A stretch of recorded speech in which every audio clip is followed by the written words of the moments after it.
किसकी इजाज़त से आप यहाँ आई हैं? विराज की सख्त आवाज़ पर सुहानी का दिल अंदर ही अंदर बुरी तरह सिकुड़ गया था। मुझे आपसे बात करनी है, वो लड़खड़ाते शब्दों में बोली। अंदर किसने आने दिया आपको? विराज के अंदाज में अभी भी सख्ती थी। वो गुस्से में अपनी सीट से उठकर खड़ा हुआ और उसकी ओर बढ़ा। मैं सिर्फ इतना कहने आई हूँ कि उस दिन जो भी हुआ सब मेरी गलती की वजह से हुआ था। आप मेरी सैलरी रोक लें, बाकी एम्प्लॉयज़ की उसकी सैलरी दे दें प्लीज़। वो जल्दी से अपने मुद्दे की बात पर आ गई थी। तुम होती कौन हो मुझे ऑर्डर देने वाली? वो उसकी तरफ कदम कदम बढ़ाता चला जा रहा था, जबकि सुहानी डरते हुए लगातार पीछे की ओर हट रही थी, जब तक कि वो दीवार से जाना लगी। दोनों ही एक दूसरे को आंखों ही आंखों में देख रहे थे। एक की आंखों में दर्द था तो दूसरे की आंखों में गुस्सा। मैं ऑर्डर नहीं दे रही, बल्कि रिक्वेस्ट कर रही हूँ। अब की बार उसका अंदाज सामान और कुछ ठंडा था। तुम्हारी इतनी औकात भी नहीं कि तुम मुझे रिक्वेस्ट कर सको। विराज उसके चेहरे पर गहरी और गंभीर नज़र डालते हुए सख्त अंदाज में बोला था। वो उसके बेहद करीब खड़ा उसकी खुशबुओं को कितने समय के बाद महसूस कर रहा था। उसके दिल को जैसे कहीं ना कहीं सुकून सा आने लगा था। उसकी बेचैन तबीयत अचानक ताज़ा होने लगी थी। प्लीज़ मान जाइए, वो सब गरीब लोग हैं और अपना घर बार चलाने के लिए नौकरी कर रहे हैं। प्लीज़ उनसे उनके मुंह का निवाला मत छीनिए। इस बार सुहानी के शब्दों में दुख भी उतर आया था। कुछ पल यूं ही खामोशी छा गई। दोनों की सांसों का तालमेल सुनाई दे रहा था। सुहानी खन्ना कब से गरीबों की फिक्र करने लगी। वो 2 कदम पीछे हटा और एक गहरी तंज भरी बात कही। और तुमसे किसने कहा कि मैं उनका निवाला छीन रहा हूँ? ये तो तुम्हारे आने के बाद हुआ। तुमने किया है सब, अब भुगतना तो सबको पड़ेगा। वो वापस अपनी सीट पर जाकर बैठा। आप मेरी सैलरी काट लें प्लीज़, बाकी लोगों को दे दें। वो उसके पास टेबल तक आकर विनती भरे शब्दों में बोली। जानती भी हो कितना लॉस हुआ है मेरा? माथे पर बल डाले विराज ने सुहानी को घूर कर देखा था। पूरे 10 लाख का। 10 लाख? क्या बोल रहे हैं आप?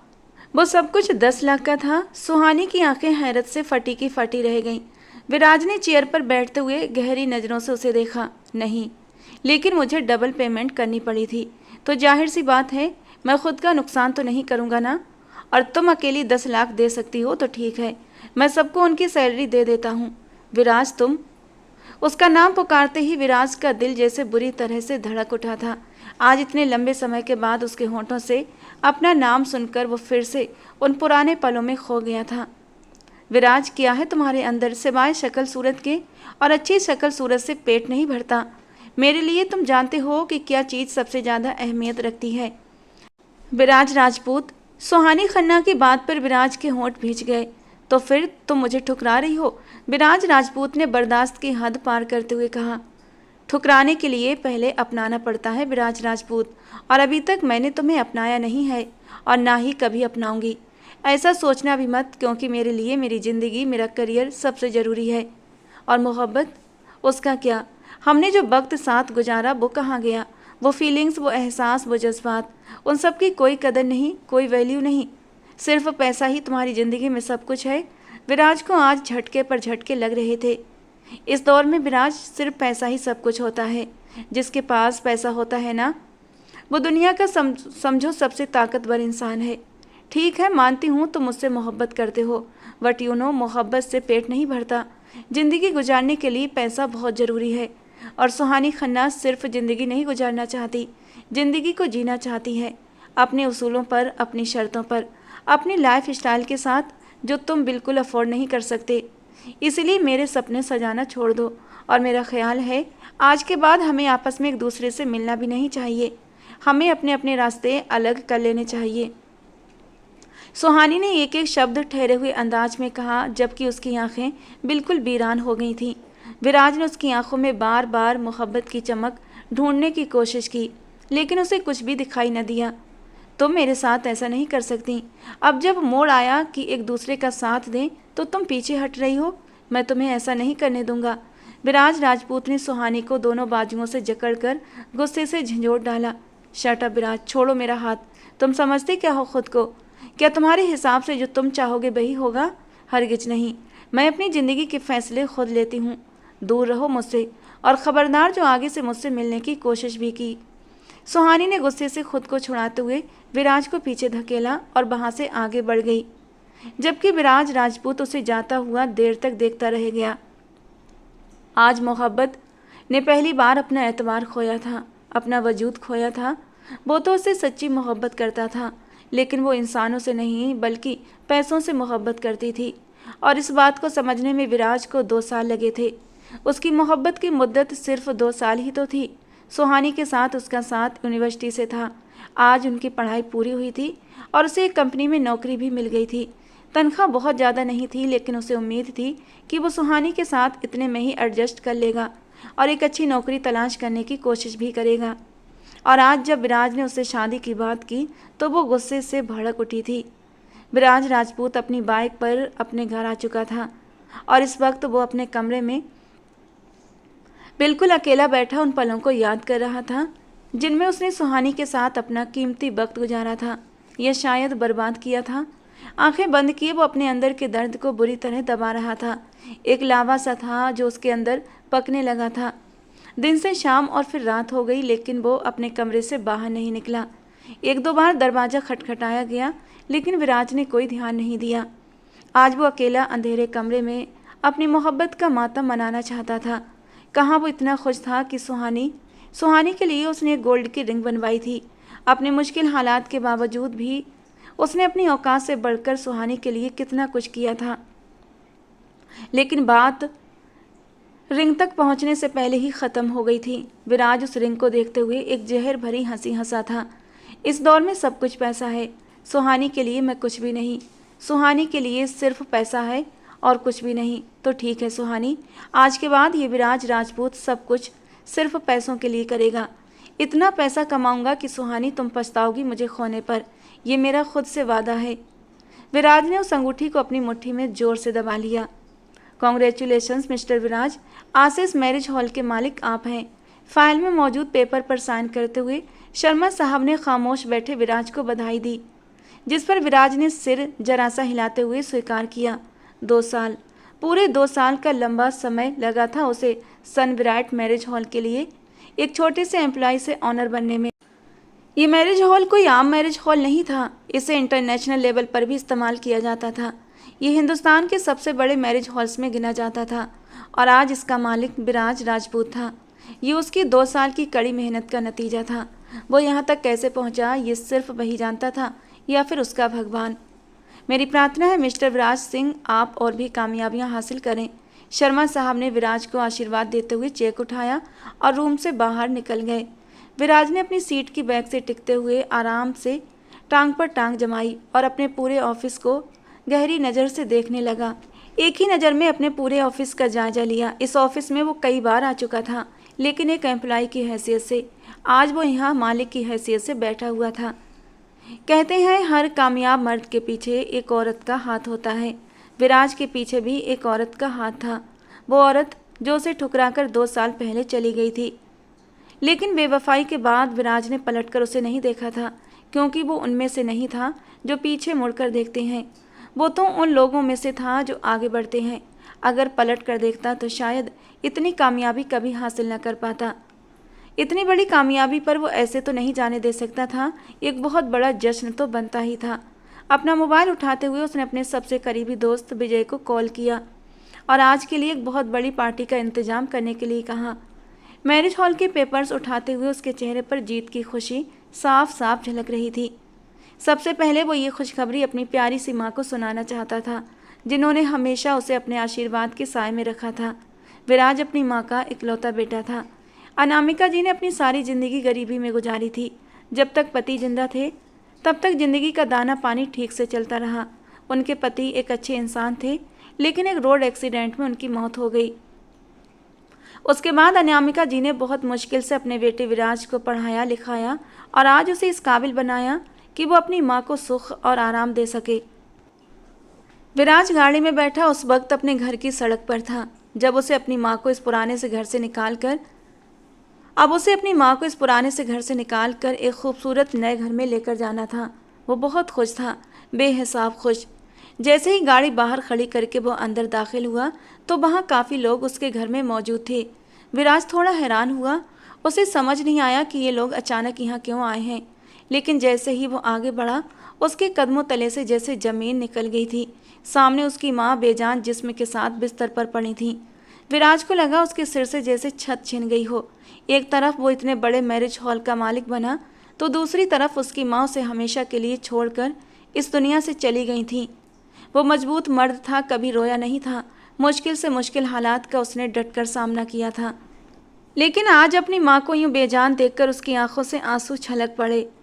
आज उसकी माँ को गए पूरे 2 महीने हो चुके थे, लेकिन वो अब तक गम से निकल नहीं पा रहा था, जिस वजह से वो अपने काम पर भी ध्यान नहीं दे पा रहा था। दरवाज़ा खुला और नीति अंदर दाखिल हुई। क्या विराज, कब तक यूं ही सबसे अलग थलग रहोगे? प्लीज़ अब तो दुनिया वालों के साथ जीना शुरू कर दो। माना कि आंटी का जाना तुम्हारे लिए बहुत बड़ा सदमा है, लेकिन हम मरने वालों के साथ मर तो नहीं सकते ना। नीति ने विराज को अपने तरीके से समझाने की कोशिश की। विराज ने उसे देखते हुए एक गहरी सांस ली थी। माना कि मरने वालों के साथ मरा नहीं जाता नीति, लेकिन ज़िंदगी फिर पहले जैसी भी नहीं रहती है। माँ थी वो मेरी, और मेरे लिए बहुत मुश्किलें उठाई थी उन्होंने। आज जब उनके सुकून और खुशियों के दिन आए तो वो विराज की आंखें आंसुओं से भरने लगीं। विराज, भगवान के हर काम में एक न एक अच्छाई छिपी होती है। आंटी की उम्र भगवान जी ने इतनी ही लिखी थी, तो मैं या तुम कुछ कर भी नहीं सकते। नीति ने फिर से उसे समझाने की कोशिश की। खैर तुम बताओ, किस काम से आना हुआ? विराज ने उसका ध्यान खुद से हटाया। हाँ, वो मेरी एक दोस्त है ना, सोनिया, वो अपनी बर्थडे पार्टी अरेंज करना चाहती है और हमारे इसी हॉल में अपनी तमाम अरेंजमेंट करवाना चाहती है। तो दोस्त है मेरी, तो थोड़ा सा डिस्काउंट तो कर दोगे ना?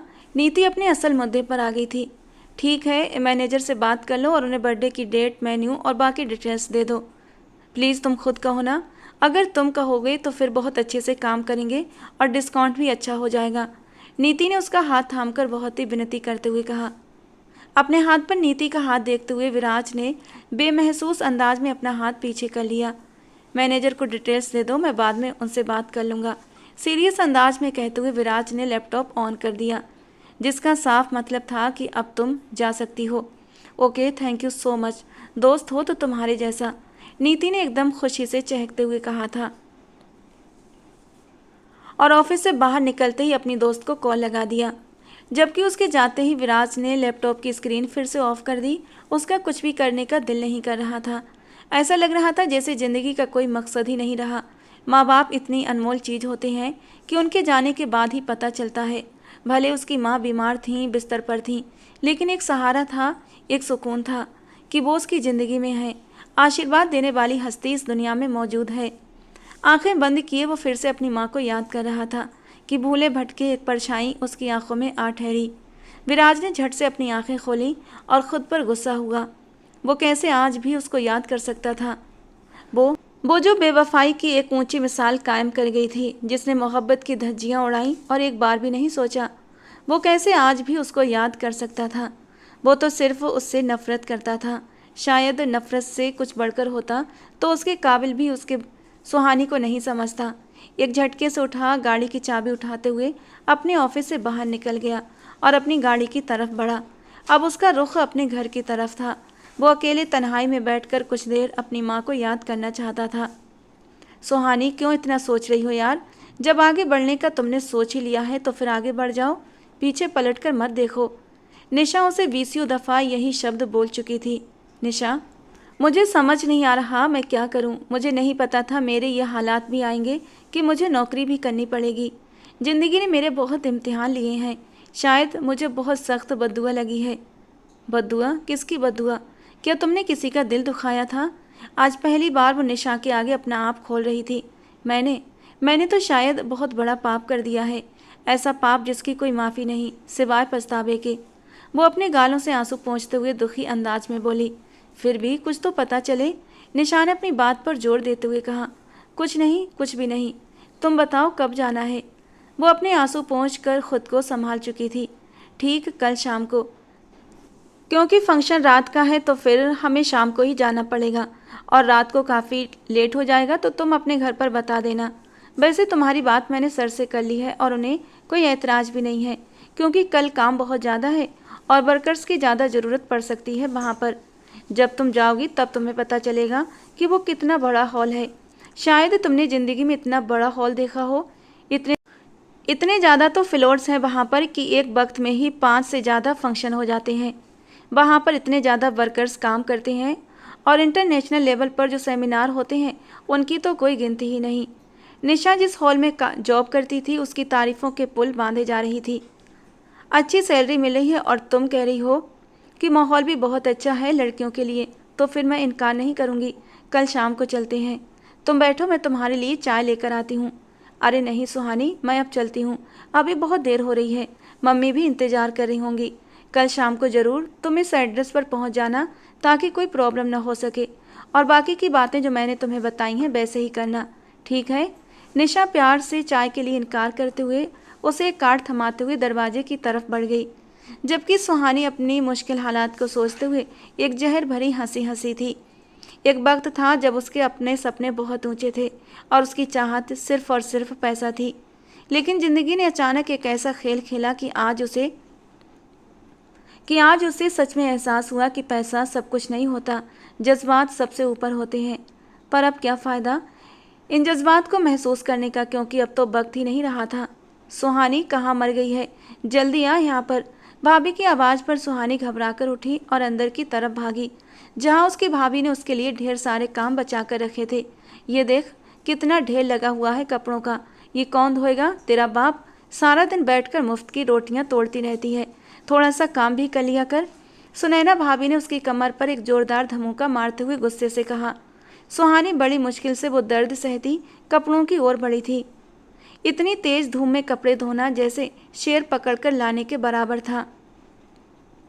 सारा दिन वो कपड़े धोती रही और शाम को खाने के वक्त उसको किसी ने नीचे नहीं बुलाया, और जब वो काम ख़त्म करके नीचे गई तब तक खाना खाकर सब लोग अपने अपने कमरों में जा चुके थे। सुहानी ने किचन में जाते अपने लिए कुछ निकाल कर खाना चाहा तो वहाँ कुछ भी नहीं बचा था। रोटी के डिब्बे में एक छोटा सा रोटी का टुकड़ा ही मौजूद था। फ्रिज खोलकर देखने लगी तो वहाँ ताला लगा हुआ था। सुहानी की आंखों से आंसू आने लगे। खामोशी से बही एक तरफ बैठी उस रोटी को अपने गले में उतारने लगी, लेकिन सूखी रोटी को कैसे खाती? गले में आंसुओं का गोला फंसने लगा तो उसे एकदम से खांसी आ गई। आगे बढ़कर पानी का गिलास मुंह को लगाते ही वो फूट फूट कर रो पड़ी थी। मेरी यही सजा है, मैं इस सब के ही काबिल हूँ। तुम्हारी बेलौस मोहब्बत को ठुकरा कर मैंने अपनी ज़िंदगी का सबसे बड़ा नुकसान किया है। वो हिचकियों से रोते हुए गुजरे पलों को याद करने लगी, जब उसने अपनी मोहब्बत को खुद अपने पैरों तले रौंद दिया था। यकीनन तुम्हारी बद्दुआ लगी है मुझे विराज, जो आज अपने ही घर में नौकरों की तरह रह रही हूँ, वो भी ऐसा नौकर जो बगैर किसी तनख्वाह के रखा गया हो, जिस पर हर कोई अपनी फ्रस्ट्रेशन और गुस्सा उतारता हो। खन्ना जी के 3 औलादें थीं, 2 बेटे और एक छोटी बेटी सुहानी। बड़े बेटे की शादी उसकी पसंद की लड़की सुनैना से हुई थी। उसके 3 बच्चे थे, 2 बेटियां और 1 बेटा, और तीनों ही बच्चे स्कूल जाते थे। छोटे बेटे की शादी प्रिया से हुई थी। प्रिया सुहानी की क्लास फेलो थी। उनके 2 बेटे थे जुड़वा, और दोनों ही नर्सरी क्लास में पढ़ते थे। पूरा घर बच्चों से हर वक्त भरा रहता। कमाने वाले सिर्फ 2 लोग थे और घर का खर्च बहुत ज़्यादा, और उसकी दोनों भाभियां हमेशा उसके ऊपर चढ़ दौड़ती, पूरे घर का काम करवाती और खाने में भी उसको कुछ नहीं देती। ये सब पहले नहीं होता था। यही सब पहले उसके साथ कितने अच्छे थे, लेकिन एक हादसे ने सुहानी को सब घर वालों की नज़रों में गिरा दिया था। रात काफ़ी हो गई थी। वो अपने कमरे में, जो कि स्टोर रूम था, आई और बड़ी थक हार कर बेड पर लेट गई, जो उसके टूटे बदन को जैसे सुकून देने लगा। अनायास उसकी ज़बान पर भगवान का नाम आया था और वो अपनी हरकत पर खुद हैरान हुई। एक लंबा समय हुआ उसकी ज़बान से भगवान को याद करना छोड़ दिया था। सिर्फ शिकवे और शिकायतें होती थीं उसकी ज़बान पर, जो वो भगवान से करती थी। लेकिन माँ के मरने के बाद सारे शिकवे भी दूर हो गए थे। वो ज़िंदगी में थी तो इन लोगों ने कभी नहीं छोड़ा था, पर अब वो अकेली थी। नीति की फ्रेंड सोनिया का बर्थडे फंक्शन था, जिसका पूरा इंतजाम सन ब्राइट मैरिज हॉल में किया गया था। इतने बड़े पैमाने पर फंक्शन अरेंज हुआ था कि देखने वाली हर आंख हैरान थी। पूरे हॉल को बहुत खूबसूरती से सजाया गया था। सोनिया ने भी सारी सजावट की बहुत तारीफ की थी। नीति तो खुशी के मारे फूले नहीं समा रही थी। वो पार्टी डॉल की तरह सजी धजी स्टेज पर खड़ी अब अपने घर वालों के साथ भरपूर तालियों में केक कट करने वाली थी। कि अचानक ही एक बहुत बड़ा हादसा हो गया जो किसी के वहमो गुमान में भी नहीं था। केक 7 लेयर्स की सूरत में था और एक बड़ी सी ट्रॉली पर केक लाया जा रहा था। 2 लड़कियां उस ट्रॉली को घसीट कर ला रही थीं और उनमें से एक सुहानी थी जो आज शाम के वक्त यहाँ काम करने के लिए आई थी। पर काम इतना ज़्यादा था कि किसी से ज़्यादा बात नहीं हो सकी थी और ड्रेस चेंज करके वहाँ का ख़ास ड्रेस पहनकर काम पर लग गई थी। लेकिन सुबह से उसने सिर्फ चाय का एक कप पिया था और यहाँ आकर ढेर सारा बिना रुके काम करा था। काम करते करते वो बुरी तरह थक गई थी और अब ट्रॉली को घसीटते हुए उसे एक जोरदार चक्कर आया था कि उसकी आंखों के आगे अंधेरा सा छा गया। उसी पल ट्रॉली उसके हाथ से छूट गई और वो चकराकर जमीन पर गिर गई। उसका हाथ केक की तरफ लगा और पूरे केक का डिजाइन खराब हो गया। पूरे हॉल में एकदम सन्नाटा छा गया था। सबकी नज़रें उसी वक्त सुहानी की ओर उठीं। नीति और सोनिया ने तो बेयकीनी से केक का बेड़ा गर्क होते देखा था। वो केक बारबी डॉल की शेप में था, लेकिन अब उसकी कोई भी शेप नहीं बची थी। उसमें से कुछ हिस्सा जमीन पर गिर चुका था और अच्छा खासा हिस्सा ऐसे ही ट्रॉली पर मौजूद था। सुहानी ने अपने होश संभालते ही फौरन खड़े होकर घबराकर सबकी ओर देखा और फिर केक की तरफ। आई एम सॉरी, मुझे पता नहीं, ना जाने क्या हो गया था। Please, I am really sorry. उसने घबराते हुए ऊंची आवाज़ में माफ़ी मांगी थी, जबकि नीति का तो गुस्से के मारे बुरा हाल था। आगे बढ़कर उसने सुहानी के गाल पर एक जोरदार थप्पड़ दे मारा। सुहानी वापस जमीन पर जाकर गिरी। उसके होंठ का किनारा फट गया। उसने बेयकीनी से मुड़कर नीति की ओर देखा। How dare you touch birthday cake, हिम्मत कैसे हुई तुम्हारी इसको छूने की? तुम्हारी औकात है इसे छूने की? गुस्से से सुनाती नीति ऊंचा ऊंचा चिल्ला रही थी कि एक पल के लिए सबकी नज़रें नीति पर उठीं। इतनी तुम्हारी वैल्यू नहीं जितनी इस केक की वैल्यू थी। यू विलडी, औकात क्या है तुम्हारी? न जाने किस किस को रखा हुआ है विराज ने यहाँ पर, जिनकी कोई हैसियत ही नहीं है। 2 टके की लड़कियाँ हो तुम लोग और शेरनी बनी फिर रही हो। सारी बर्थडे पार्टी ख़राब करके रख दी तुमने, idiot. I am sorry ma'am, हम नया बनवा देते हैं। निशा बेचारी सूरत हाल से बुरी तरह परेशान हुई थी और वो सुहानी को यूं बेइज्जत होते हुए भी नहीं देख पा रही थी। इसलिए आगे बढ़ते हुए माफ़ी मांगते हुए उसने नीति का हाथ थाम लिया और उसे अपने पीछे कर लिया। ये लो, एक और आ गई। तुम सब मिडिल क्लास लड़कियां अपने आप को न जाने क्या समझती हो। तुम्हें पता भी है इस केक की वैल्यू कितनी थी? क्या प्राइस थी इसकी? इतनी कीमत है जितनी तुम्हारी कीमत नहीं है। अब की बार सोनिया ने भी तनु के साथ मिलकर उनकी बेइज्जती करने में कोई कसर नहीं छोड़ी थी। उनकी बात पर सुहानी और निशा ने एक दूसरे को हैरानी से देखा कि चीज़ों की इतनी वैल्यू हो गई और इंसानों की कोई वैल्यू नहीं थी इन दोनों की नज़र में। मैम, आपका ऑर्डर अभी रिप्लेस हो जाएगा, प्लीज़ कूल डाउन। अचानक से मैनेजर ने आगे आकर उन्हें शांत करने की कोशिश की और सुहानी और निशा को वहाँ से जाने का इशारा किया। आ जाएगा? वापस कहाँ से आ जाएगा? Same to same. आप अभी इसी वक्त तैयार करवा सकते हैं? बताइए मुझे मिस्टर मेहरा। सोनिया ने अपना गुस्सा बर्दाश्त करते हुए मिस्टर मेहरा को भी खरी खोटी सुना दी। मैम प्लीज़, आप थोड़ा सा टाइम दीजिए, आपका ऑर्डर हम अभी रेडी करवा देंगे। हमारी टीम बहुत फास्ट है, बस आधे घंटे में आपका ऑर्डर तैयार हो जाएगा। मिस्टर मेहरा ने फिर भी अपना गुस्सा बर्दाश्त करते हुए नरमी से बात को संभालने की कोशिश की थी। ये तुम मुझे कहाँ ले आई हो नीति? इससे तो अच्छा था मैं अपनी बर्थडे वहीं सेलिब्रेट कर लेती जहाँ हर साल करती आ रही थी। तुम्हारे कहने पर यहाँ आई और अब देखो मेरी सारी बर्थडे पार्टी ख़राब हो गई। I will not forgive you. Sonia ने अपनी आंखों में आंसू लाते हुए नीति से कहा। I am sorry my dear darling, so sorry. मुझे भी नहीं पता था यहाँ इस तरह के स्टाफ भी मौजूद हैं, वरना मैं तुम्हें कभी मजबूर न करती। I am so sorry my dear, ये सब इस लड़की की वजह से हुआ है। ना ये यहाँ पर चकरा कर गिरने का ड्रामा करती, ना ये केक इस तरह से बिगड़ता। 3rd क्लास चीप लड़की, पूरी बर्थडे पार्टी का सत्यानाश कर दिया। तुम बिल्कुल चिंता मत करो, मैं इस लड़की को इसी वक्त निकलवाती हूँ यहाँ से। नीति ने गुस्से से सुहानी का बाजू दबोचते हुए उसे आगे की तरफ धक्का देते हुए मिस्टर मेहरा से कहा। अब आप बदतमीजी कर रही हैं मेरे साथ। सुहानी अब और बर्दाश्त नहीं कर पाई। ओह, तो तुम्हारे मुंह में जबान भी है, लेकिन मेरे आगे चलाने की ज़रूरत नहीं, क्योंकि इस हॉल का मालिक मेरा दोस्त है और अभी इसी वक्त उससे कहकर तुम्हें यहाँ से बाहर फेंकवा दूंगी।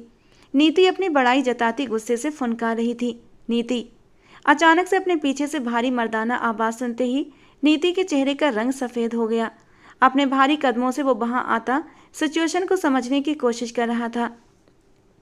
वो अपने ऑफिस में बैठा कोई ज़रूरी काम कर रहा था कि उसे खबर दी गई कि हॉल में फंक्शन के बीच कुछ गड़बड़ हो गई है। ये मोस्टली गर्ल्स का फंक्शन था, इसीलिए वो इस तरफ नहीं आया था और ना ही किसी मेल को आने की इजाज़त दी गई थी। लेकिन मामला बिगड़ा तो मिस्टर मेहरा को भी अंदर आना पड़ा था और अब विराज भी वहाँ आ पहुँचा था। अभी वो 4 कदम की दूरी पर था कि उसके कदम अचानक रुक गए। सामने खड़ी लड़की को वो हजारों में भी पहचान सकता था। एकदम से उसके दिल की धड़कन मिस हुई थी। उसी पल सुहानी की नज़र भी आने वाली हस्ती पर उठी थी तो वो पलक झपकाना भूल गई। उसका दिल 120 की रफ्तार से धड़क रहा था। उसे अपनी आंखों पर यकीन नहीं आया था। 2 साल तक जो इंसान उसे ज़िंदगी में एक बार भी नहीं टकराया और आज टकराया भी तो कहाँ। सुहानी की आंखों से आंसू बहते हुए गालों पर अपना भरम तोड़ने लगे। आंसुओं को देखते हुए विराज की नज़र उसके गालों पर जा ठहरी। वो बहुत बदल गई थी। उसके मुलायम मक्खन जैसे गाल अब थोड़े मुरझा गए थे। उसकी खूबसूरत ओशन ब्लू आंखों की चमक मांद पड़ गई थी।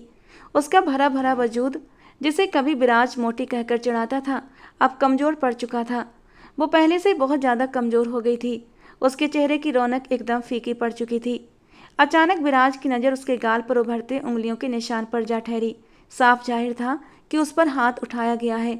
विराज के दिल पर जैसे किसी ने घूंसा मार दिया। क्या हो रहा है यहाँ पर और इतना तमाशा किस बात का लगा रखा है? विराज ने बहुत संजीदगी से लेकिन सख्त शब्दों में नीति से पूछा। विराज, अच्छा हुआ तुम आ गए। ये देखो इस लड़की ने क्या कर दिया। सारा का सारा केक बर्बाद कर दिया और मेरी दोस्त की बर्थडे भी ख़राब कर दी। नीति ने सुहानी की तरफ इशारा करते हुए सारी बात बताई। विराज एक ही नज़र में सब कुछ समझ गया था। सुहानी ने अपनी सफाई में कुछ नहीं कहा, लेकिन उसके आंसू सब कुछ बयां कर रहे थे। अपने हाथों की मुट्ठियां भींचे वो पीछे खड़ा हुआ था। कितना नुकसान हुआ है मेहरा साहब इन लोगों का। वो बोला भी तो क्या बोला। नीति हैरत से उसे देखने लगी। इससे पहले कि मेहरा साहब बोलते, नीति विराज के सामने आकर खड़ी हुई। विराज, इस लड़की ने सब कुछ बर्बाद कर दिया है। तुम अभी इसी वक्त इसे निकालो यहाँ से। ऐसे लोगों को जॉब मत दिया करो जो किसी और की खुशी बर्दाश्त नहीं कर सकते। इस लड़की की शक्ल देखी है तुमने? इसकी शक्ल से ही जाहिर हो रहा है इसने पहले कभी इतनी बड़ी पार्टी और इतना बड़ा केक नहीं देखा होगा। बस जल गई होगी और क्या। और जलन में इसने केक खराब कर दिया। खुद तो ये सब कुछ अफोर्ड नहीं कर सकती। मिडिल क्लास लड़कियां तो दूसरों की खुशी भी बर्दाश्त नहीं कर पाती। नीति जम कर उसकी इंसल्ट किए जा रही थी, जबकि विराज ने एक नज़र उठाकर सुहानी को सर से पांव तक देखा। कभी उसके हुस्न को देखकर लोग रुक जाते थे, उससे मुड़कर दोबारा जरूर देखते थे, लेकिन आज नीति जैसी कम शक्ल लड़की भी उसकी पर्सनालिटी और शक्ल पर उंगली उठा रही थी। विराज के सीने में कहीं दर्द की हल्की सी लहर उठी।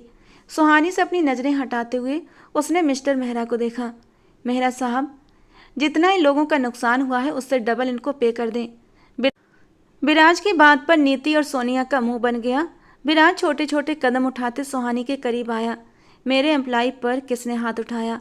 उसकी ठंडी आवाज़ पर एक पल को हर तरफ सन्नाटा छा गया। उसकी खूबसूरत रौबदार पर्सनालिटी को देखते हुए काफ़ी लड़कियां उसकी तरफ टकटकी बांधे देख रही थीं। वो एक मिलेनियर था, सन ब्राइट हॉल का मालिक। उसके पास बेइंतहा पैसा था। लड़कियां ठंडी आहें भरते हुए उसको देख रही थीं। हर किसी के दिल में एक ही चाहत थी, काश विराज राजपूत जैसा इंसान हमारी किस्मत में लिख जाए।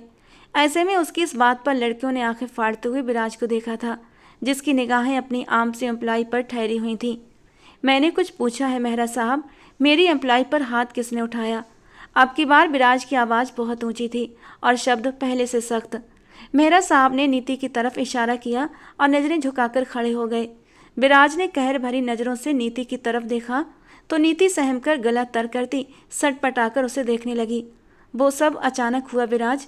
मेरा इरादा नहीं था हाथ उठाने का, लेकिन बस अचानक ही उठ गया गुस्से में। नीति ने विराज का गुस्सा देखते हुए फौरन कहा, क्योंकि सब जानते थे विराज राजपूत अपने स्टाफ की बहुत इज्जत करता था।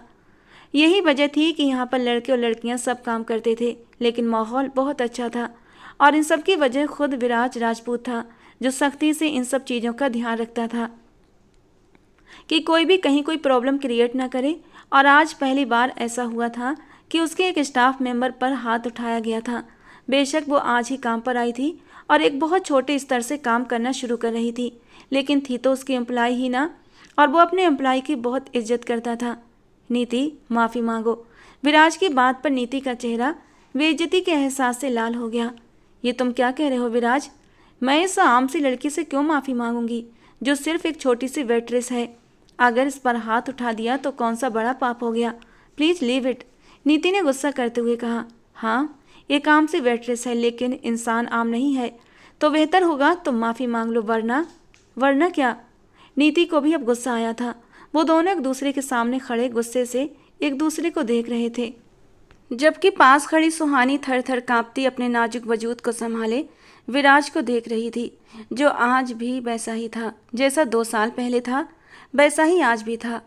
हाँ, चेहरे पर थोड़ी सख्ती आ गई थी, होंठ शायद मुस्कुराना भूल गए थे, आंखों की चमक कुछ हल्की पड़ गई थी। शायद पहले हर वक्त हंसने मुस्कुराने वाला विराज कहीं खो गया था। तुम माफ़ी मांगोगी नीति, अभी इसी वक्त, वरना तुम जानती हो विराज क्या कर सकता है। विराज ने जिस तरह से उसको धमकी दी, नीति थोड़ा सहम गई। वहां मौजूद सब लड़कियों को देखते हुए वो बुरी तरह शर्मिंदा भी हो रही थी।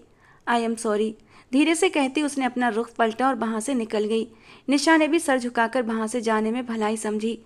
मेहरा साहब, सब मैच क्लियर करवाएं और फौरन आए। अब की बार वो बिना सुहानी को देखे मेहरा साहब को खुरदरे शब्दों में अल्टीमेटम देता वापस पलट गया। यार, क्या पर्सनालिटी है विराज राजपूत की। ऐसे ही नहीं, ये इंसान हर लड़की का क्रश है। निशा ने दिल से विराज की तारीफ करते हुए सुहानी की तरफ देखा, जिसके चेहरे पर 5 उंगलियों के निशान अभी भी साफ थे। तुम चलो मेरे साथ। निशा उसे अपने साथ लेकर अंदर चली गई और उसके गाल पर मरहम लगाने लगी, जबकि आंसू सुहानी की आंखों से रुक नहीं रहे थे। रो क्यों रही हो? तुम्हें सर ने कुछ कहा? बल्कि उन्होंने तो तुम्हारी साइड ली है और उस लड़की से माफ़ी भी मंगवाई जो सर की दोस्त थी। निशा की बात पर सुहानी ने हैरत से निशा को देखा। दोस्त? हाँ, सर की दोस्त। काफ़ी बार उसे यहाँ आते देखा है, काफ़ी एटीट्यूड वाली है। सर के केबिन में कई घंटे रुक कर जाती है, लेकिन आज ऐसी बेइज्जती हुई है कि दोबारा नहीं आएगी। निशा मुंह बनाकर बोली। निशा, मुझे विराज सर से मिलना है, मुझे उनसे मिलवा दो एक बार प्लीज़, वो विनती करते शब्दों में बोलती। पहले तो निशा सोच में पड़ गई, फिर हामी में सिर हिलाते वहां से उठ गई। अपने ऑफिस में आते वो जोर से दरवाज़ा बंद कर गया। उसके अंदर दर्द का तूफान उठा था। वो आज लगभग 2 साल के बाद उसके सामने खड़ी थी, लेकिन वो नहीं थी जो गरूर से बहुत कुछ छोड़ कर गई थी। उसकी हालत, उसकी गरीबी, उसकी लाचारी का पता दे रही थी। वो ऐसी क्यों हो गई थी? वो तो बहुत ऊंचे दावे करके गई थी। फिर क्या हुआ? जितना सोचता जा रहा था उतना ही बेचैन हो रहा था। उसके गाल पर उंगलियों के निशानों ने उसे बहुत तकलीफ पहुंचाई थी। आज भी उसकी तकलीफ पर तड़प उठा था। क्यों? उसे खुद पर गुस्सा आ रहा था। इंटरकॉम पर मिस्टर मेहरा को अंदर बुलाने के बाद उसने सुहानी के बारे में पूरी जानकारी ली। वो उसके मैरिज हॉल में काम कर रही थी और वही इस बात से बेखबर था। लेकिन मेहरा साहब के बताने पर वो चुप हो गया। वो आज ही आई थी और जब पहली बार विराज के मैरिज हॉल पर जॉब के लिए आई, उसी दिन उसे थप्पड़ भी पड़ गया। वो अपनी आंखें सख्ती से बंद कर गया। आप जाइए मिस्टर मेहरा। सर, क्या उस लड़की को जॉब से निकाल दूं? मैंने ऐसा कब कहा? विराज ने अचंभे से उन्हें देखा। सॉरी सर, मुझे लगा आज के हादसे की वजह से और जो नुकसान हुआ। नो मिस्टर मेहरा, मेरे लिए आज भी इंसान की वैल्यू ऊपर है, पैसा नहीं। वो सख्त शब्दों में बोला। जी सर, आप मुझे मिस सुहानी की फ़ाइल भिजवा दें। और वो ऑर्डर देता अपने काम में बिजी हो गया, जबकि दिल दिमाग पर तो सुहानी छाई हुई थी। सुहानी ने जैसे ही घर में कदम रखा, उसकी छोटी भाभी की नज़र उस पर जा ठहरी। काफ़ी दावे से गई थी नौकरी पर, जैसे बहुत बड़ी जॉब हो। सब पता लग गया है हमें। गणेश ने सब बता दिया है कि किसी होटल में वेटर बनी हो तुम। भाभी के तंज भरे शब्दों पर सुहानी का दिल बुरी तरह दुखा। भाभी, वो मैरिज हॉल है बहुत बड़ा, वहाँ जॉब कर रही हूँ और आप जानती हैं सैलरी कितनी है? पूरी 30,000। उसकी भाभियाँ बहुत लालची औरतें थीं, इसीलिए सुहानी ने उन्हें अपनी सैलरी बताते हुए चुप करवाना चाहा। 30,000 का सुनते ही उनकी आंखों में चमक आ गई। खैर, अब इतनी भी ज़्यादा नहीं, लेकिन कुछ ना कुछ बन जाएगा। बस तुम अपनी सारी सैलरी लाकर मेरे हाथ पर रखना, समझी? अपनी भाभी की बात पर सुहानी ने सर हिला दिया, जबकि उसका सर बुरी तरह चकरा रहा था। निशा ने उसकी बहुत विनती की थी कि वो कुछ खा ले। बर्थडे का केक स्पॉइल हो गया था, जो पूरे स्टाफ में बांट दिया गया था, लेकिन सुहानी ने जरा सा भी नहीं चखा। भाभी, मैं चेंज करके आती हूँ तो रोटियाँ डाल देती हूँ, सब्जी तो रखी होगी ना? सुहानी ने जल्दी से कहा। अरे अरे, हम खाना खा चुके हैं सब, तुम भी जाओ, सो जाओ जाकर, कल जल्दी जाना होगा काम पर। भाभी ने लालच भरे लहजे में कहा। भाभी, मैं खाना खा लूँ फिर सो जाऊँगी, टूटे शब्दों में उसने कहा। अरे, वहाँ इतने बड़े मैरिज हॉल से आई हो, उन्होंने तुम्हें खाना नहीं दिया? भाभी ने माथे पर बल डालकर पूछा। दिया था, लेकिन मैंने नहीं खाया। मुझे अच्छा नहीं लगा, और फिर घर के खाने की तो बात ही अलग होती है ना? सुहानी ने मुश्किल से मुस्कुराते हुए जवाब दिया। हाँ, वो तो है, लेकिन तुम्हें पता है ना घर में खाने वाले कितने लोग हैं, कभी बचता है कभी नहीं। तो तुम ऐसा करो, वहाँ से खाना खा कर आया करो। अच्छा, अब काफ़ी रात हो गई है, मैं तो सोने जा रही हूँ, तुम्हारा ही इंतजार कर रही थी। देख लो, मैं ही जाग रही थी तुम्हारी खातिर। अब कल की सैलरी मिले तो मुझे भूल मत जाना, वो जताने वाले अंदाज में बोलते हुए अपने कमरे की तरफ बढ़ गई। सुहानी सर हिलाती रह गई और उनके जाते ही बुरी तरह रो पड़ी। क्या मैं इतनी बुरी हूँ कि मेरे साथ ये लोग ऐसा सलूक करते हैं? शादी तो इनकी मर्जी से ही की थी मैंने, लेकिन उस घटिया इंसान की वजह से मैंने उससे डिवोर्स ले लिया। किसी को दिखाई नहीं दिया कि वो मुझे धोखे से अपने दोस्तों को खुश करना चाहता था। बजाय मेरा साथ देने के सब मेरे खिलाफ हो गए कि घर बैठे तलाक क्यों ले लिया। भले वो अमीर था, लेकिन ऐसे गिरे हुए इंसान को मैं अपनी ज़िंदगी में शामिल नहीं कर सकती थी। और मेरे भाई आंखें कान मुंह सब सिए बैठे हैं। सब लोग अच्छे से जानते हैं कि मैं गलत नहीं थी। उनकी बहन बेगुनाह है, फिर भी कोई मेरी तरफ से बात नहीं करता, बल्कि सब इंतजार में थे कि सुहानी कोई गलती करे और उसको उसकी सजा दें। वो अपने आंसू पोंछते हुए अंदर बढ़ रही थी कि तभी उसके मोबाइल पर निशा की कॉल आने लगी। क्या हुआ, सब ठीक है ना? सुहानी को यही डर लग रहा था कि उसे अब जॉब से निकाल दिया जाएगा। एक तो आज जो हादसा हुआ, और दूसरा विराज राजपूत भी तो बदले की आग में जल रहा होगा। हाँ, सब खैरियत है, दरवाज़ा खोलो जल्दी से। निशा की राजदारी भरी आवाज़ पर सुहानी ने फौरन दरवाज़ा खोल दिया और सामने निशा को अपने छोटे भाई के साथ देखकर हैरान रह गई। ये पकड़ो, ये पैकेट तुम्हारे हिस्से का है। सब वर्कर्स को ऐसे अलग अलग पैकेट दिए गए थे। तुम अपना हिस्सा छोड़ आई थी, बहुत जल्दी में थी। ये रखो, हम जा रहे हैं, रात बहुत हो गई है। चल राहुल। वो बिना सुहानी की सुने अपनी कहती वहाँ से जा चुकी थी। सुहानी ने दरवाज़ा बंद किया और अपने कमरे की तरफ बढ़ गई। पैकेट खोला तो उसमें 3 बॉक्स थे। उन्हें खोलते ही उसकी आंखों में आंसू आ गए। एक में केक था, एक में बारबेक्यू और एक में राइस थे। सब इतना ज़्यादा था कि सुहानी 2 दिन तक ख़त्म न कर पाती। और आज उसने पहली बार पेट भरकर खाना खाया था। भूख ही इतनी तेज लगी थी कि आज वो खुद को रोक नहीं पाई। खाना खाकर जब वो बाकी खाना फ्रिज में रखने गई तो ये देखकर हैरान रह गई कि फ्रिज खाली पड़ा था। उसमें खाने के लिए कुछ भी नहीं था सिवाय पानी की बोतलों के। उसने खाना फ्रिज में रखा और अपने कमरे में लौट आई। बिस्तर पर लेटते ही फिर से विराज उसके ख्यालों में आ गया। वो पहले से भी ज़्यादा डैशिंग हो गया था। उसके चेहरे की संजीदगी ने उसे और भी खूबसूरत बना दिया था। भगवान ने उसे कितनी तरक्की दी थी, वो कहाँ से कहाँ पहुँच गया था। एक छोटी सी कंपनी में जॉब मिलने पर वो उसे प्रपोज करने आया था और आज वो इतने बड़े मैरिज हॉल का मालिक बना बैठा था। वक्त वक्त की बात है, भगवान जिसे चाहे इज्जत दे, ये सब तो उसके हाथ में होता है। क्या मैं उसे याद हूँ या वो मुझे भूल चुका है? उसके सवाल पर चारों तरफ एक खामोशी छा गई थी। उसे उसकी वो नज़रें याद आईं जो सुहानी पर जमी हुई थी। उन आंखों में उसने कुछ भी महसूस नहीं किया था, सिर्फ एक खामोश साया था जो उनमें लहरा रहा था। भला वो अब मुझे याद क्यों करेगा? मैंने तो उसे ठुकरा दिया था, उसका दिल तोड़ दिया था। और निशा बता रही थी कि नीति उसकी बहुत अच्छी दोस्त है, वो अक्सर उसके केबिन में वक्त गुजारने आती है। वो भला मेरे लिए क्यों रुकेगा? उसने भी तो अपनी ज़िंदगी आगे बढ़ा ली है। पता नहीं क्यों 2 आंसू टूटकर सुहानी की आंखों से गिरे और तकिए में खो गए। अगला 1 हफ्ता बहुत बिजी रहा। एक के बाद एक फंक्शनों ने सबको थका कर रख दिया था और इस दौरान निशा ने उसका बहुत साथ दिया था। उसे सारे काम समझाए थे। वो यहाँ आकर बहुत खुश थी। सब लोग बहुत अच्छे थे। मेहरा साहब भी एम्प्लॉय का बहुत ख्याल रखते थे और अक्सर फंक्शन ख़त्म होने पर जो भी खाना बच जाता वो सब एम्प्लॉय में बांट दिया जाता। सुहानी वो खाना घर ले आती तो सब बच्चे खुश हो जाते। भाभियों का मूड भी धीरे धीरे ठीक होने लगा था। आखिर इतना अच्छा खाना फ्री में खाने को मिल रहा था, ऊपर से सैलरी भी मिलने वाली थी। लेकिन उसके भाई अब भी ठंडे और बेरुखे बने हुए थे। पहले सुहानी बहुत सोचती थी, इन सब बातों का दुख भी मनाती थी, पर अब उसने सोचना छोड़ दिया था। वक्त धीरे धीरे गुजरने लगा और सब पहले से बहुत बेहतर होने लगे थे।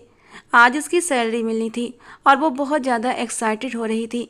सारे ही वर्कर्स आज बहुत ज़्यादा खुश थे। सैलरी तो सबको ही अच्छी लगती है। क्या हुआ, इतनी चुप चुप क्यों हो? और सैलरी कहाँ है तुम्हारी? ऐसे क्यों वापस आ गई? सुहानी ने निशा से पूछा। जो सैलरी लेने गई थी लेकिन मुंह लटकाए वापस आई थी। इस महीने की सैलरी किसी को नहीं मिलेगी। व्हाट? सुहानी के दिल की धड़कन तेज हुई। हाँ, जो बर्थडे पर नुकसान हुआ था ना, उसकी सजा के तौर पर इस महीने की सबकी सैलरी रोक दी गई है। बट डोंट वरी, कुछ एम्प्लॉय ने बात की है, शायद हाफ सैलरी ही मिल जाए, लेकिन अभी ज़्यादा उम्मीद मत रखना। निशा ने बताया तो सुहानी की आंखों में आंसू आ गए। ये सब मेरी वजह से हुआ था, तो मेरी सैलरी रोक लेते, आप सबकी क्यों रोकी? वो आंसू पोंछते हुए अपना गुस्सा दबाकर बोली थी। इस एक महीने में उसकी विराज से एक बार भी मुलाकात नहीं हुई थी। वो ज़्यादातर हॉल में फंक्शन अरेंज करने का काम करवाती थी और वहाँ का सारा काम मिस्टर मेहरा देखते थे, फिर सारी डिटेल्स जाकर विराज को देते। इसीलिए सुहानी का उससे कोई आमना सामना नहीं था। और आज जब सैलरी लेने का दिन था तो सुहानी का दिन धड़क रहा था, ये सोचकर कि वो विराज के सामने कैसे जाएगी। लेकिन अब जब निशा ने बताया कि सर सैलरी नहीं दे रहे, तो ये सुनकर उसका दिल और भी तेज धड़कने लगा था। इस सैलरी के लिए वो कितनी उम्मीदें लगाए बैठी थी, उसके कितने काम हो जाने थे। ऊपर से उसकी भाभियां भी इसी सैलरी पर नजरें टिकाए बैठी थीं। पिछले एक महीने से उसने विराज को नहीं देखा था, लेकिन अब एक मुलाकात जरूरी थी। वो उसका ऑफिस तो देख ही चुकी थी। सबसे नज़र बचाते हुए वो उसके ऑफिस की तरफ बढ़ी। दरवाजे पर धीरे से दस्तक दी, लेकिन दिल बहुत तेजी से धड़क रहा था। दिल को संभालते हुए वो अंदर दाखिल हुई। सामने ही वो चेयर पर बैठा लैपटॉप खोले अपने काम में बिजी था। सुहानी के दरवाज़ा खोलकर अंदर आने पर उसने एक निगाह उसकी ओर देखा। उस एक निगाह में क्या कुछ नहीं था। सुहानी का नन्हा सा दिल सहम गया। किसकी इजाज़त से आप यहाँ आई हैं? विराज की सख्त आवाज़ पर सुहानी का दिल अंदर ही अंदर बुरी तरह सिमट गया। मुझे आपसे बात करनी है, वो एकदम लड़खड़ाते शब्दों में बोली थी। अंदर आने की इजाज़त किसने दी तुम्हें? हाँ? विराज के शब्द अब भी बुरी तरह सख्त हो रहे थे। वो गुस्से से अपनी सीट से उठकर खड़ा हुआ और उसकी तरफ बढ़ा। मैं सिर्फ इतना कहने आई हूँ, उस दिन जो भी हुआ सब मेरी गलती से हुआ था। आप मेरी सैलरी रोक लें, लेकिन बाकी एम्प्लॉयज़ को उसकी सैलरी दे दें प्लीज़। वो जल्दी से अपने मुद्दे पर आई। तुम होती कौन हो मुझे ऑर्डर देने वाली? वो उसकी तरफ कदम दर कदम बढ़ाता चला जा रहा था, जबकि सुहानी डरते हुए पीछे हटते हटते दीवार से जा लगी। दोनों ही एक दूसरे की आंखों में आंखें डाले खड़े थे। एक की आंखों में दर्द था, दूसरे की आंखों में गुस्सा। मैं ऑर्डर नहीं दे रही, बस आपसे विनती कर रही हूँ। इस बार सुहानी का अंदाज धीमा था। तुम्हारी इतनी औकात नहीं कि तुम मुझसे विनती भी कर सको। विराज उसके चेहरे को देखते हुए गंभीर शब्दों में बोला। वो उसके बहुत करीब खड़ा था। उसकी खुशबू को आज कितने समय के बाद महसूस कर रहा था। उसके तड़पते दिल को जैसे सुकून सा आने लगा। उसकी बेचैन तबीयत एकदम बहाल होने लगी। प्लीज़ मान जाइए, वो सब गरीब लोग हैं और अपना अपना घर बार चलाने के लिए नौकरी कर रहे हैं। प्लीज़ उनसे मुँह से उनका निवाला मत छीनिए। इस बार सुहानी के शब्दों में दुख भी उतर आया। कुछ पल यूं ही खामोशी छाई रही। दोनों की सांसों का तालमेल सुनाई दे रहा था। सुहानी खन्ना कब से गरीबों की फिक्र करने लगी। वो 2 कदम पीछे हटा और उसे गहरी तंज भरी नज़र से देखते हुए एक तंज का तीर चलाया। और तुमसे किसने कहा कि मैं उनका निवाला छीन रहा हूँ? ये तो तुम्हारे आने के बाद हुआ। तुमने किया है ये सब, अब भुगतना तो सबको पड़ेगा। वो वापस अपनी सीट पर जा बैठा। आप मेरी सैलरी काट लें प्लीज़, लेकिन बाकियों को दे दें। वो उसके पास टेबल तक आती विनती करते शब्दों में बोली। जानती भी हो कितना लॉस हुआ है? माथे पर बल डाले सुहानी को घूर कर देखा। पूरे 10 लाख का। 10 लाख? क्या बोल रहे हैं आप? वो सब कुछ 10 लाख का था। सुहानी की आंखें हैरत से फैल गईं। विराज ने चेयर के साथ बैठते हुए गहरी नज़रों से उसे देखा। नहीं, लेकिन मुझे डबल पेमेंट करनी पड़ी थी, तो जाहिर बात है मैं खुद का नुकसान तो नहीं करूँगा ना। और तुम अकेली 10 लाख दे सकती हो तो ठीक है, मैं बाकी सबको उनकी सैलरी दे देता हूँ। विराज, उसका नाम पुकारते उसकी आवाज़ ने विराज का दिल बुरी तरह धड़का दिया था। आज इतने लंबे समय के बाद उसके होंठों से अपना नाम सुनते ही विराज वापस पुराने पलों में खो गया था। सुहानी की आंखों से आंसू टूटकर गालों पर आ गिरे तो उसने जल्दी से उन्हें पहुँच दिया। जब तक आपके 10 लाख पूरे नहीं हो जाते, मैं यहाँ बिना सैलरी के काम करने को तैयार हूँ। आप प्लीज़ बाकी एम्प्लॉयज़ को उनकी सैलरी दे दें। वो सर झुकाए बोली थी। वो लड़की जिसने कभी भी बात करते हुए नज़र नहीं झुकाई थी, आज सर झुकाए खड़ी थी। 1 साल तक तुम्हें फ्री में काम करना पड़ेगा इस अमाउंट को पूरा करने के लिए। विराज की बात पर सुहानी ने अपनी पलकें उठाकर आज के पत्थर दिल विराज को देखा। मुझे मंजूर है। वो फौरन मान गई। ठीक है, मैं मिस्टर मेहरा से कहकर पेपर्स बनवाता हूँ, उन पर साइन कर देना। विराज ने अब बात ख़त्म करते अपना लैपटॉप ऑन कर लिया और मिस्टर मेहरा से कहकर सारे एम्प्लॉयज़ की सैलरी रिलीज़ करवा दी। अब कहने को कुछ बचा नहीं था। सुहानी ने एक नज़र उसे देखा और सर झुकाए वापस पलट गई। लेकिन बाहर आते ही निशा उसके गले लग गई। यार ये देखो, सबकी सैलरी मिल चुकी है, हम सब ऐसे ही इतना परेशान हो रहे थे। निशा खुशी से चहक रही थी। सुहानी ज़बरदस्ती मुस्कुरा दी। तुम भी सैलरी ले आओ यार, फिर चलते हैं घर। निशा की बात पर सुहानी ने धड़कते दिल से उसकी ओर देखा। निशा तुम चली जाओ घर, मुझे थोड़ा काम है, मैं लेट हो जाऊंगी। सुहानी ने उसे टाला। वो नहीं चाहती थी कि निशा उसे बिना सैलरी के जाते देखे। वो ये बात किसी को नहीं बताना चाहती थी। अच्छा ठीक है, सब जा रहे हैं, सर ने आज छुट्टी भी दे दी है, कोई फंक्शन भी नहीं है और देखो बारिश भी आने वाली है। सर कितने अच्छे हैं ना सुहानी, सब एम्प्लॉयज़ का कितना ख्याल रखते हैं, सो स्वीट ऑफ हिम। निशा विराज की तारीफ करती जा चुकी थी, जबकि सुहानी कड़वी हंसी हंस दी और मिस्टर मेहरा के ऑफिस में जाकर पेपर्स पर साइन करके बाहर आ गई और वहीं एक तरफ बैठी अब कॉफ़ी पीने लगी। ये आदत उसे विराज की वजह से लगी थी, क्योंकि विराज बहुत कॉफ़ी पीता था, लेकिन सुहानी को कॉफ़ी से चिढ़ थी। लेकिन जब से उसकी ज़िंदगी से विराज निकला था, तब से सुहानी ने कॉफ़ी पीना शुरू कर दिया था। कॉफ़ी पीने के बाद जब वो घर के लिए निकलने लगी कि तभी बारिश बहुत तेज़ हो रही थी। वो एक तरफ बैठी बारिश के रुकने का इंतज़ार करने लगी, जो आंधी तूफान बनकर बरसती जा रही थी। उसने एक कप कॉफ़ी और ऑर्डर कर दी। किसी न किसी तरह टाइम तो पास ही करना था। बाहर तेज़ बरसती बारिश में वो कुछ तलाश करने की कोशिश कर रही थी। इतनी तेज़ बारिश भी पता नहीं क्यों उसे डरा नहीं पा रही थी। वो बेफिक्री में कॉफ़ी का मग लिए विंडो से बाहर देखती खाली दिमाग लिए बैठी थी। वो आने वाले वक्त को सोचना नहीं चाहती थी कि दोनों भाभियाँ उसकी सैलरी का वेट कर रही थीं। उसने डिसाइड किया था बड़ी भाभी को 20,000 और छोटी भाभी को 10,000 दे देगी ताकि दोनों खुश हो जाएं। पर यहाँ से तो अब उसे फूटी कौड़ी भी नहीं मिलनी थी। अनायास उसकी आंखें छलक पड़ीं और शायद 1 साल तक उसे यहाँ से कुछ भी नहीं मिलना था। क्या उसके घर वाले उसे जॉब करने देंगे, वो भी बिना सैलरी के, जबकि वो तो एग्रीमेंट के पेपर्स भी साइन कर चुकी थी। एक हुक उठी थी उसके दिल में और वो अपना सर टेबल पर गिरा गई। उसकी कॉफ़ी भी अब ठंडी हो चुकी थी। आंखों से आंसू लगातार बहते बहते टेबल पर गिर रहे थे। मैम, प्यून उसके पास आया तो उसने सर उठाया और उसे देखा। मैम, सब क्लोज करना है, प्लीज़ अब आपको यहाँ से जाना होगा। वो बहुत सम्मान से बोला था तो सुहानी बिना एक शब्द कहे बैग उठाती वहाँ से बाहर निकल आई। बारिश अभी भी ज़ोरों से बरस रही थी। मैम, आप नीचे काउंटर पर वेट कर लें, बारिश रुक जाए तो आप। प्यून बोल रहा था मगर वो तो जा चुकी थी। बाहर आई तो बारिश की बूंदों ने 1 मिनट से पहले उसे भिगो दिया। वो सर से पांव तक बारिश में नहा गई थी। पूरी सड़क सुनसान थी। उसे काफ़ी दूर चलकर स्टॉप पर जाना होता था, पर आज तो वापसी के लिए उसके पास पैसे भी नहीं थे। ये सब याद करते उसे निशा का उधार भी याद आ गया। वो अपनी आंखें कसकर बंद कर गई। आज उसका उधार भी उतारना था, जब वो उसका किराया देती रही थी। बारिश के साथ वो भी जारो कतार रो रही थी, लेकिन बारिश ने उसका भरम रखा हुआ था। एक तरफ लगे बेंच पर बैठती वो हिचकियों से रोने लगी। न जाने और कितना वक्त है उसके पास आजमाइश ख़त्म होने में। आज वो सब खुश थे, बहुत ज़्यादा खुश थे, और सुहानी भी तो खुश थी। क्या कुछ नहीं सोचा था उसने। घर जाने की भी जल्दी थी उसे, पर अभी दिल कह रहा था कि घर न जाए बल्कि कहीं और जाकर छुप जाए, जहाँ तक कोई उस पर पहुँच न सके। बैग में पड़ा मोबाइल बज बज कर खामोश हो गया, पर सुहानी को होश कहाँ था। उसे समझ नहीं आ रहा था घर जाकर क्या बोलेगी। वो 1000 बहाने सोच चुकी थी, लेकिन सब कुछ सोचते सोचते वो हिम्मत हार रही थी। अब तो बारिश ने भी उसके 14 तबक रोशन कर दिए थे। उसे मजबूरन उठना पड़ा, लेकिन वो चक्कर खाकर फिर से बेंच पर गिर सी गई। इससे पहले कि गाड़ी उसके पास से गुजरती आगे जाकर रुकी और फिर पीछे आई थी। सुहानी का दिल जोर से धड़कने लगा। गाड़ी से उतरकर आने वाले इंसान को देखते ही सुहानी ने सांस रोक ली। वो छतरी उठाए उसके पास खड़ा था, सर से पांव तक गहरी मजाक उड़ाती नज़रों से उसे देख रहा था। बहुत बड़े दावे करके तलाक ली थी ना तुमने मुझसे। मैं ये कर दूंगी, मैं वो कर दूंगी, बिना मेरे तुम खड़ी होकर दिखाओगी।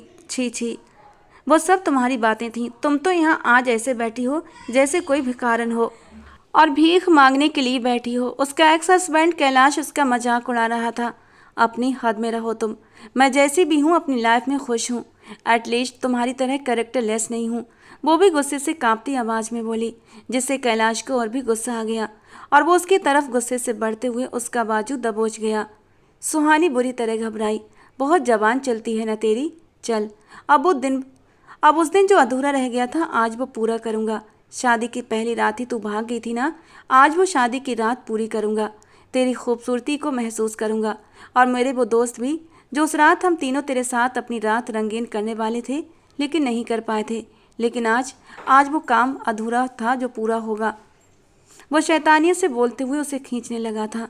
सुहानी पूरा जोर लगाकर अपना बाजू छुड़ाती वापस हॉल की तरफ भागी, लेकिन अभी उसने अपने कदम अंदर रखे ही थे कि कैलाश ने उसे फिर से दबोच लिया।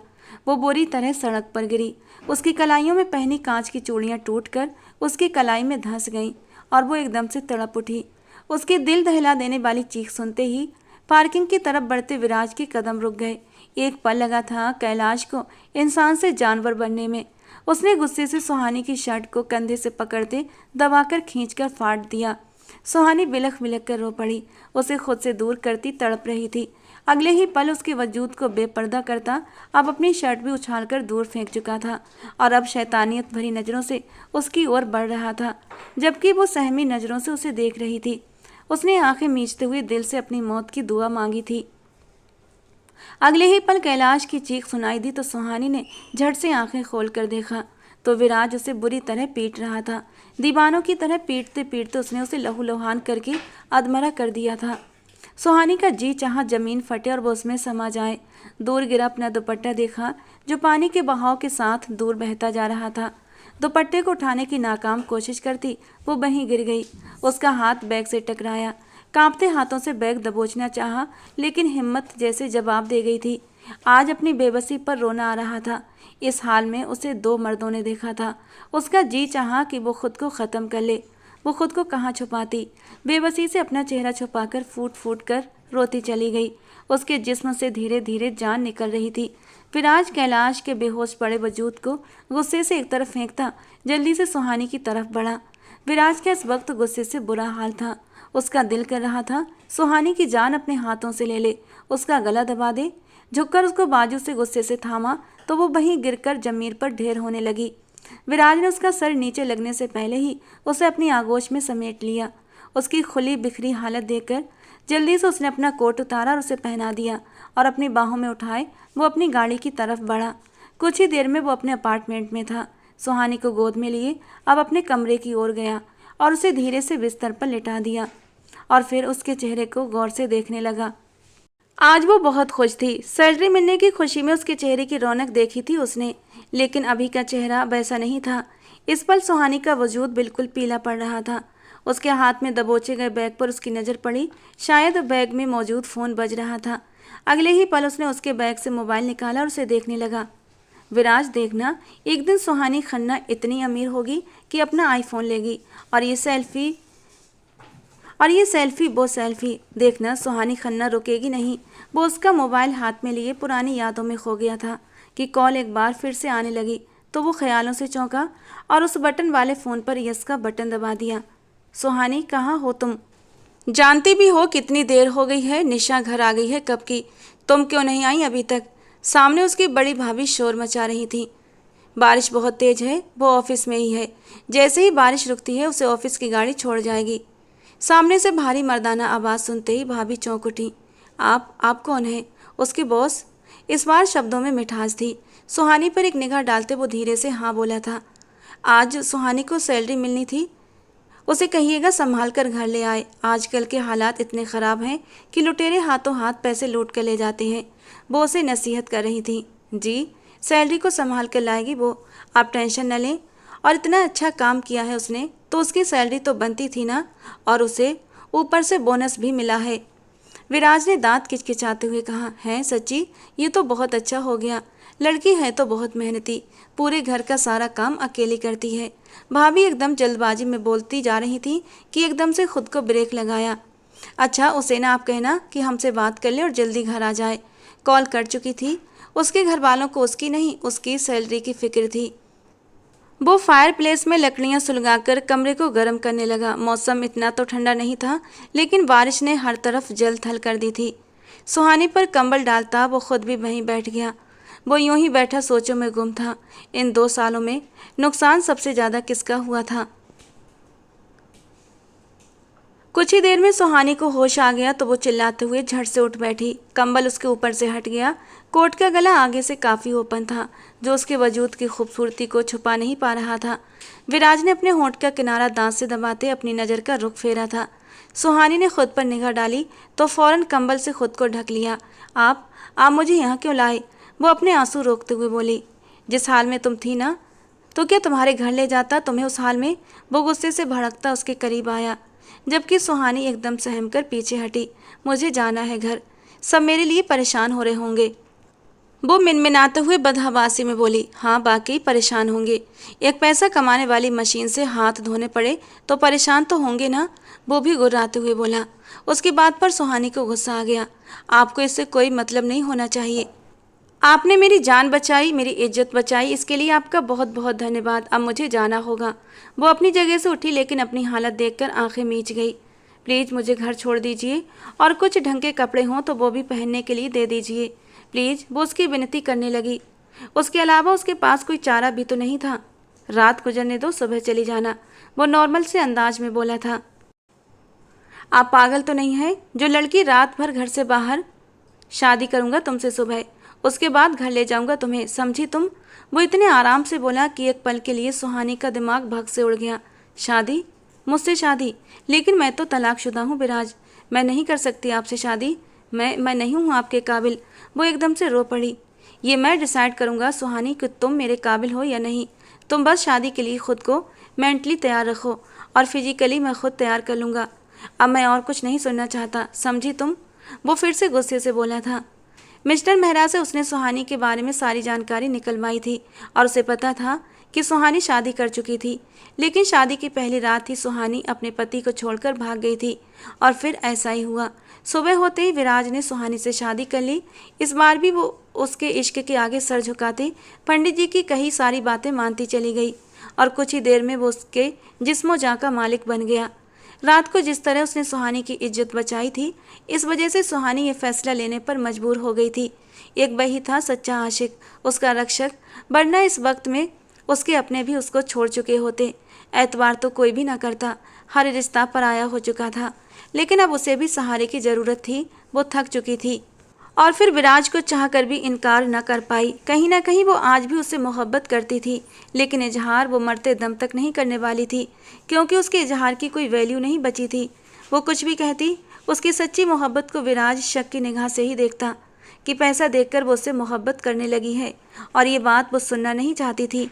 सबको विदा करके जब वो अंदर कमरे में आया तो उसका खिला खिला रंग रूप लाल रंग के जोड़े में दमक रहा था। रात वाला असर अब उसके चेहरे पर कहीं नहीं था। उसको देखते ही विराज की एक हार्टबीट मिस हुई थी। रात को वो जिस हाल में थी, उसकी मोहब्बत ने गवारा न किया कि उसे यूं अकेला छोड़ दे। भले वो उससे नफरत का दम भरता था, लेकिन दिल से उसकी इज्जत आज भी करता था। 2 साल तक दोनों एक दूसरे के दोस्त रहे थे, लेकिन कभी भी एक दूसरे के करीब नहीं आए थे। दोनों में से किसी ने भी अपनी हद पार नहीं की थी, लेकिन आज विराज सारी हदें तोड़ देना चाहता था। उसके इश्क में आज इतना पागलपन भर गया था कि वो अपने रास्ते आने वाली हर चीज़ को बर्बाद कर देना चाहता था। उसे बस सुहानी चाहिए थी, जो उसका सुकून थी।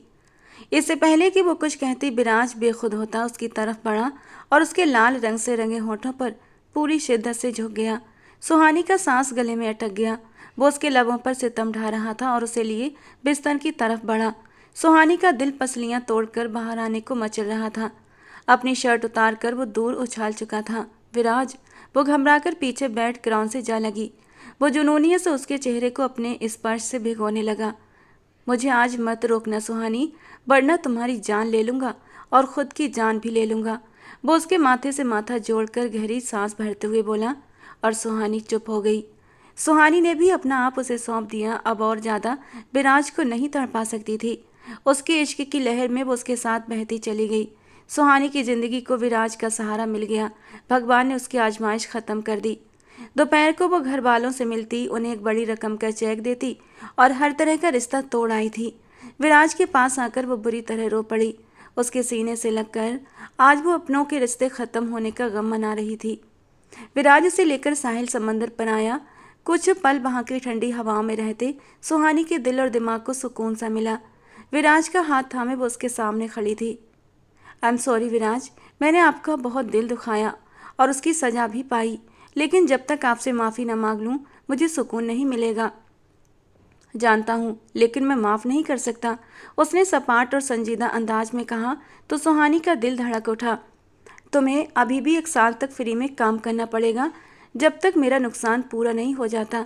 विराज की बातों पर उसकी आंखों में आंसू आए थे और वो उसे देखकर मुस्कुरा दी। विराज ने उसे अपने सीने से लगाकर उसके माथे पर अपने होंठ रखे। इश्क की मंजिल हर कोई तय नहीं कर पाता, जो गरज रखे वो इश्क नहीं, क्योंकि इश्क तो बेगर्ज होता है।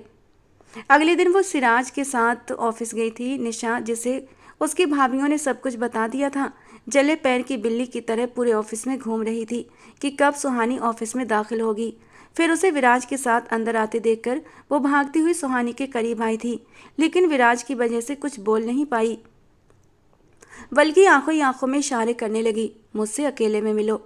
उसकी तरफ देखकर सुहानी की हंसी छूट गई थी, जबकि विराज ने दोनों सहेलियों को कुछ देर बात करने का मौका दिया और खुद अपने ऑफिस की ओर बढ़ गया। सुहानी की बच्ची, तेरी तो आज मैं जान निकाल देनी है, चल तू मेरे साथ। निशा उसे खींचते हुए कोने में ले गई थी। क्या है ये सब कुछ? हाँ, विराज सर से शादी कर ली, ये कब हुआ, कैसे हुआ?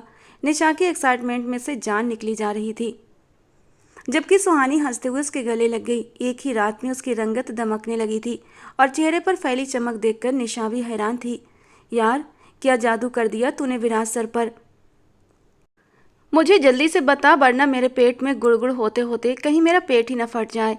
और सुहानी उसे लेकर एक टेबल पर बैठ गई थी। सर झुकाए धीरे धीरे वो निशा को सब कुछ बताती चली गई और वो आंखें फाड़े सुहानी की बातें सुनती जा रही थी। इतनी बड़ी घुन्नी है तू, तूने मुझे बताया भी नहीं कि विराज सर तेरे आशिक थे। यार, तू तो बड़ी किस्मत वाली है। 2 साल तक विराज सर तेरे इश्क में दीवाने बने फिरते रहे और 2 साल बाद तुम दोनों का मिलन भी हो गया। हाय मैं मर जावा, मेरी किस्मत में ऐसा प्यार कब आएगा यार। निशा ठंडी सांसें भरती हुई बुरी तरह शॉक्ड हो रही थी, जबकि सुहानी हंसते हुए उसके कान खींचने लगी। तभी उसके फ़ोन पर मैसेज टोन बजी। विराज का मैसेज था, तुम सहेलियों की बातें ख़त्म हो गई हो तो अंदर आ जाओ। ये मैसेज देखते ही निशा के होठों पर शरारती मुस्कान आई थी। जाओ भाई, अब तो तुम हमारी बॉस बन गई हो, ऑर्डर दिया करना और हम तुम्हारे ऑर्डर सुनेंगे। निशा खड़ी होती उसे गले से लगा गई। तुम हमेशा मेरी दोस्त रहोगी निशा, विराज से मिलने के लिए तुम ही तो जरिया बनी हो, वरना शायद मैं कभी भी विराज से न मिल पाती। इतने में विराज का एक और मैसेज आया था, तुम आती हो या फिर मैं तुम्हें गोद में उठा कर ले जाऊं। उसकी इतनी तड़प देखकर निशा खिलखिलाकर हंस पड़ी और उसे धक्का देते हुए विराज के केबिन की ओर भेज दिया। निशा ने सच्चे दिल से भगवान से प्रार्थना की थी कि इन दोनों के प्यार को कभी किसी की नज़र ना लगे। तो दोस्तों, आज का हमारा ये प्यारा सा रोमांटिक नॉवल आपको कैसा लगा, कमेंट बॉक्स में ज़रूर बताना। नॉवल सुनने के बाद नॉवल को लेकर अपनी राय ज़रूर दिया करें दोस्तों, मुझे बहुत अच्छा लगता है। और ऐसे ही और रोमांटिक नॉवल सुनने के लिए हमारे चैनल के साथ जुड़े रहें। मिलते हैं दोस्तों अगले किसी नए और रोमांटिक से नॉवल के साथ।